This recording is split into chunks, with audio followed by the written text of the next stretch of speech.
আসসালামু আলাইকুম। চলে আসলাম চিকেন ফ্রাই রেসিপি দেখাতে। খুব চটপট বাচ্চাদের জন্য কীভাবে চিকেন ফ্রাই রেডি করবেন রেসিপিটা শেয়ার করার জন্য চলে আসছি। রেসিপিটা ভালো লাগলে চ্যানেলটি সাবস্ক্রাইব করে পাশে থাকবেন। চলে আসছে মূল রেসিপিতে। দেখতে পাচ্ছেন এখানে 2টা পিস মুরগির মাংস আমি কেটে নিয়েছি ভালোভাবে ফ্রেশ করে, আর ছুরি দিয়ে ভালোভাবে কেটে নিয়েছি যাতে মরিচ মশলা একটু ভিতরে ভালোভাবে ঢুকে। তো মাংসটা খুব জুসি হয় খেতে চিকেন ফ্রাই করার পরে। এরপর দিয়ে দিচ্ছি আমি টক দই।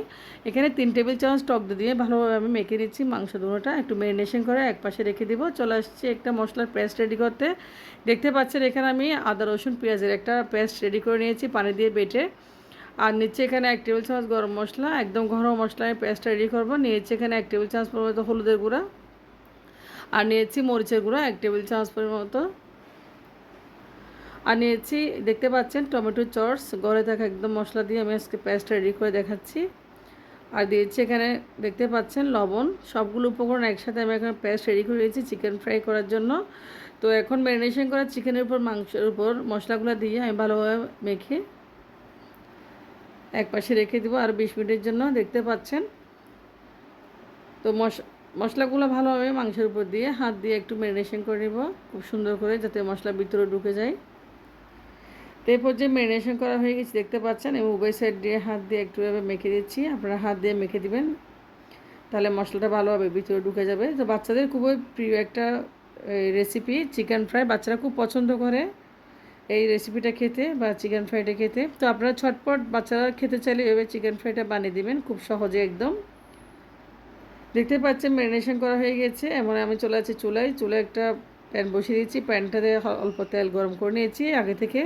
তো দিয়েছি চিকেনগুলো, দুটোটা চিকেনের পিস আমি তেলের উপর ছেড়ে দিয়েছি। এরপর যে দেখতে পাচ্ছেন, তো খুব সহজে চিকেন ফ্রাই করতে চাইলে এই রেসিপিটা ফলো করবেন।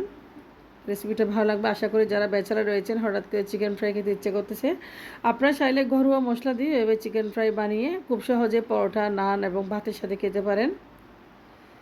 তো দেখতে পাচ্ছেন একটা সাইড অলরেডি হয়ে গেছে। আমি এই পর্যায়ে একটু ঢাকনা দিয়ে দেবো একটু ভালোভাবে একটু মাংসটা কুক হওয়ার জন্য।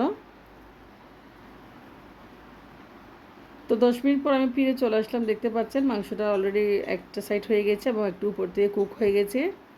এ পর্যায়ে আমি উল্টে পাল্টে মাংসটা আসলে ফ্রাই করে নেব। তো মশলাটাও মাখা হয়ে গেছে একদম মাংসের সাথে। দেখতে পাচ্ছেন খুব সুন্দর একটা কালার এসেছে, একদম খুব একটা ভালো ফ্লেভারস এসেছে। তো যে বাচ্চারা আসলে মাংস খেতে চায় না এমনি, ওদেরকে এইভাবে আপনারা চাইলে চিকেন ফ্রাই করে দিতে পারেন। আর বাচ্চারা বিশেষ করে রেস্টুরেন্টের প্রতি খুব আসক্ত, আপনারা ছেলে বাসায় খুব সহজে চটপট এই চিকেন ফ্রাইটা করে দিতে পারেন। চিকেন বাচ্চাদের খুব একটা প্রিয় খাবার, বিশেষ করে বাচ্চারা খুব পছন্দ করে। তো দেখতে পাচ্ছেন এরপর যে হয়ে গেছে চিকেন দুটোটা ফ্রাই হয়ে গেছে। আমি চুলা অলরেডি বন্ধ করে দিব, কুক হয়ে গেছে একদম। তো এগুলো পরে করে আমি ভেজে নিয়েছি। আমি সামান্য এখন ঘি দিয়ে একটু সার্ভ করে নেব। দেখতে পাচ্ছেন আমি আপনাকে দেখাচ্ছি চিকেন ফ্রাইটা কেমন জুসি হয়েছে। উপর থেকে খুব সফট হয়েছে, ভিতরে অনেক জুসি হয়েছে, হাত দিয়ে চিড়ে একদম খাওয়া যাবে। দেখতে পাচ্ছেন। তো আপনারা এভাবে চটপট চিকেন ফ্রাই করে নেবেন। আশা করি আপনাদের রেসিপিটা ভালো লাগবে। রেসিপিটা ভালো লাগলে আবার বলতেছি চ্যানেলটা সাবস্ক্রাইব করে রাখবেন। আল্লাহ হাফেজ, আসসালামু আলাইকুম।